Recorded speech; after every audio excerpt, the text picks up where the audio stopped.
In this tutorial entitled Genre Study of the Classics, I will introduce to you the classical works that we will work with.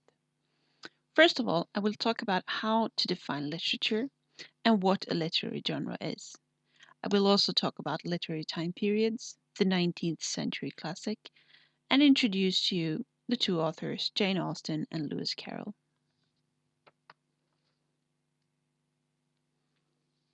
There have been various attempts to define literature throughout the ages. Imaginative writing in the sense of fiction is one of them. Although imaginative and fiction are concepts that are still often used in connection with literature, writing is the term that is now open for debate. In connection with an expanded view of the word text, also literature and fiction are now becoming broader categories in which people divide stories. Games and fan fiction are two examples of literature or fiction that expand the category beyond writing to incorporate a whole experience or a whole field rather than one written published work of fiction. It is this broader concept we will use.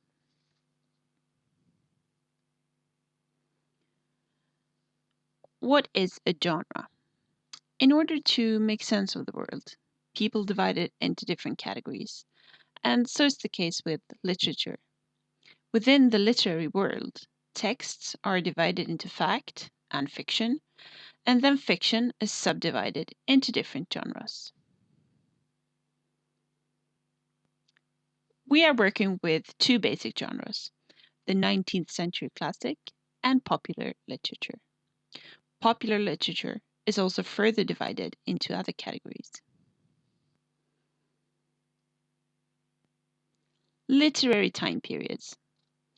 Looking back on literary history, scholars divide literary history into different time periods in the same way as fiction is divided into genres, and for the same reason, namely to make sense of it and to see patterns such as historical influences that affected the writers of certain times. The 19th century classic. Basically, the 19th century classic is not a genre per se. However, it's a category that contains fictional works that were published during the 19th century. So the concept, the 19th century classic, refers both to a genre, the novel, and a time period, the 19th century. However, the 19th century is not a literary era. Rather, the Romantic era and the Victorian era took place during this century. And remember that these time periods are constructed after they happened, so the writers themselves were not aware of taking part in the Romantic era or the Realist era, for example. And the two writers, Jane Austen and Lewis Carroll, worked during the 18th and the 19th centuries. Jane Austen wrote her novels at the end of the 18th century, but they were published at the beginning of the 19th century. So that is why we call them 19th century classics. So what did England look like during this time? I do not intend to go through the historic development in detail with you. However, in order to improve your own understanding of the 19th century England, you might want to read up on the background to Romanticism and look at some key events.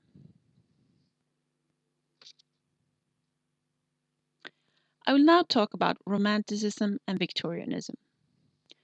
What is Romanticism?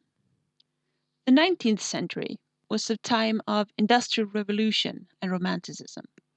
Note that Romanticism with capital R is not the same as romantic. The Romantic movement was a reaction against the neoclassical tradition, which had been exhausted into cliché, repetition, and staleness. Neoclassical means going back to the classics, the ancient Greek and Roman traditions. Romanticism means for the people because they spoke the Roman language rather than Latin. And Romanticism saw human as a solitary being whose uniqueness was to be celebrated. The atypical and bizarre were privileged. The hermit, the outcast, and the rebel were celebrated. Other significant features were nature, outdoors, and untamed landscape. This was very much a time for poetry and poets. The romantic idea of the writer, the poet, as a misunderstood genius or a radical was very much in fashion.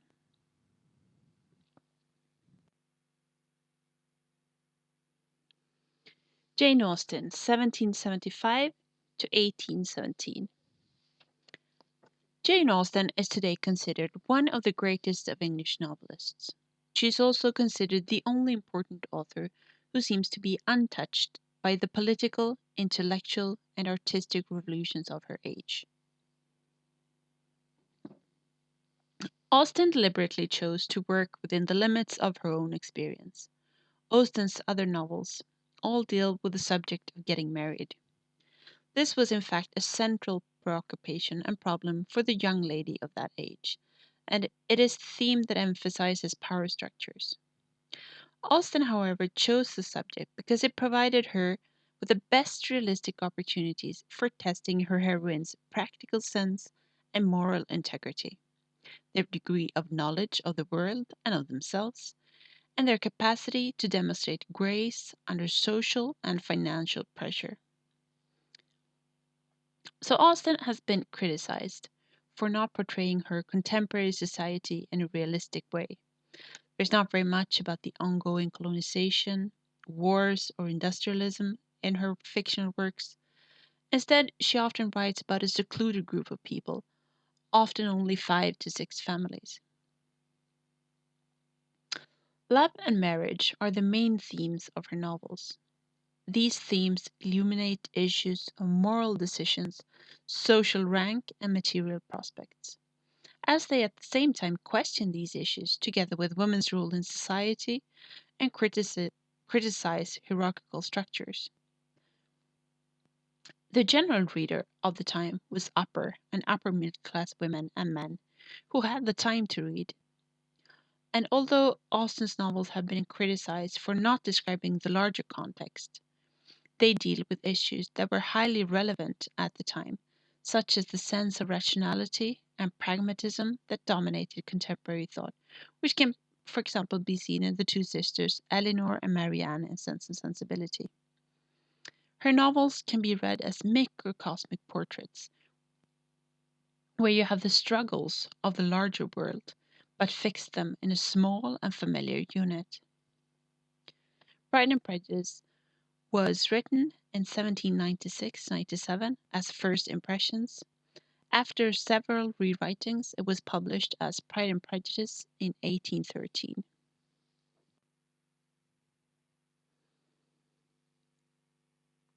Victorian England. Since both Austen and Carroll were English, I focused more on historical England than on Great Britain in general here. The Victorian era is characterized by respectability, church-going, prudishness, close-knit patriarchal family circles, integrity, and blameless behavior. This is how the Victorian middle class is viewed today. Victorianism is a creation of the middle class, an expression of their confidence. Victorianism represents the image of the two figureheads of the time, Queen Victoria and Albert. When it comes to literature, there was a new audience to consider, namely the family audience, since many stories were read out aloud.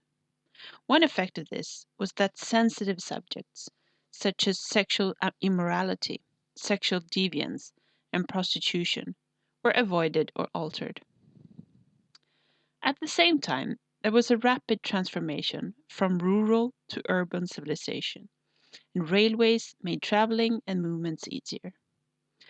The political economy showed an unrestricted market economy and total freedom for the industrialist. The new industrialist was the national hero. During this time, there was a crisis in faith that was caused by Darwin's Origin of Species, that was published in 1867 and affected the intellectuals. Several writers, such as Tennyson, Eliot, Arnold, and Mill, noticed the degradation of the working class and the subjection of women. During this time, there were some writers, such as Charles Dickens, for example, who wrote in the realist tradition, where they portrayed social criticism as well as the transition from optimism to disgust and despair. Lewis Carroll, 1832 to 1898. Lewis Carroll is famous for writing Alice's Adventures in Wonderland and the sequel Through the Looking Glass. These works and his other fictional works, such as his poetry, are all examples of the genre nonsense. Carroll was not only interested in the humanities, but he was a mathematician and a logician. He worked with geography and matrix algebra. Today, however, he is mostly recognized for his fiction and especially his wordplays in his literary productions. He used his real name for his academic work that he performed out of Oxford. Alice's Adventures in Wonderland, 1865. The character Alice is said to be based on a real child called Alice, the youngest daughter of a family Carroll was friends with, a fact that he denied. It is not, however, relevant to us whether or not Alice is based on a real person. What we are looking at in this course is only the fictional character Alice and how she is portrayed. The sequel, Through the Looking Glass, and What Alice Found There, was published in 1871. Both Alice's Adventures in Wonderland and the sequel, Through the Looking Glass, have mostly received positive criticism. And it's, of course, Alice's Adventures that is the most famous of the two novels. These novels are read by both children and adults, and there are many various readings of them. While some argue that they portray an image of the drug culture, others focus on the hostile creatures they incorporate or read them as a critique of the church. The main theme, however, is the question about identity. The literary genre nonsense. Nonsense is a genre that these novels can be said to belong to. A nonsense verse is a text that on the surface appears meaningful. It has real words and is structured in a grammatically correct way. But the words do not make sense together. An often used example is Noam Chomsky's phrase, colorless green ideas sleep furiously. This phrase is illogic since an idea cannot be either colorless or green, and absolutely not both at the same time. The idea of something that looks normal on the surface, but is not normal, will be further developed when we discuss the movie Matrix, so keep this in mind. A nonsense verse lacks coherent meaning, but that does not mean that there's no meaning or purpose with nonsense. Instead, nonsense is often used to illustrate a point, such as satiric comment or reflection of the world. It could also be a point of reasoning or a point about language itself. Carroll's poem Jabberwocky, which can be found in Through the Looking Glass, is an example of nonsense. So to summarize, this tutorial has been about how do we define literature and what is a literary genre, a little bit about literary history, the Romantic era and the Victorian era, and an introduction to the classical authors Jane Austen and Lewis Carroll and their works. And we've also talked about the genre nonsense.